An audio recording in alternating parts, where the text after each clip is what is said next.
শেষমেশ কিনা মন্দিরে গিয়েও লোভ সামলাতে পারলাম না, গাছটা চুরি করে ফেললাম। আমার মতো কে কে আছে বলো তো, যেখানেই যাও ফ্রিতে গাছ পাবার ধান্দা করো। গিয়েছিলাম আমাদের পাশেই একটা মন্দির আছে, আর সেখানে না এত ফুল গাছ লাগিয়েছে, দেখে তো একদম দু চোখ জুড়িয়ে যাচ্ছে। গাছ দেখলে আমি কেন জানি না নিজেকে রাখতে পারি না ঠিক। আর এখানে চন্দ্রমল্লিকা এত বড় ফুটেছিল হলুদ কালার, আমার কাছে হলুদ কালারের ছিল না, তার জন্য ভাবলাম একটা চুরি করবো। প্রথমে চুরি করতে গিয়েও করলাম না। ওদিকে গোলাপগুলো দেখেছো, এখানে গাঁদা ফুলের সাইজগুলো কিন্তু বেশ বড় ছিল। শেষমেশ ভাবলাম চলো একটা ডাল নিয়েই নি, তাতে যা হবে হোক। ভয়ে যে কোথায় রাখবো সেটাই বুঝতে পারছিলাম না, কেননা এখানে সিসিটিভি ফুটেজ আছে, তাই পকেটে ভরেছিলাম। না কালকে আমাকে এরা আদৌ আস্ত রাখবে কিনা সিসিটিভি ফুটেজটা দেখে, যদি দেখে আমি চুরি করেছি।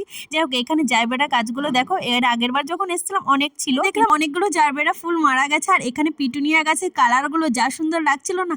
আর এই দেখো কিন্তু আমাদের সঙ্গেই বাড়ি এসছে, আর দেখো পকেটে থাকায় এর দুটো পাতা কিন্তু ভেঙে পড়েছে। তবে হ্যাঁ, আজকে অনেকটা বিকালও হয়ে যায়, ভাবলাম আজকে আর লাগাবো না, কালকে লাগাবো। করেছি কিনা ঠিক করেছি তোমরাই কমেন্ট করে জানি।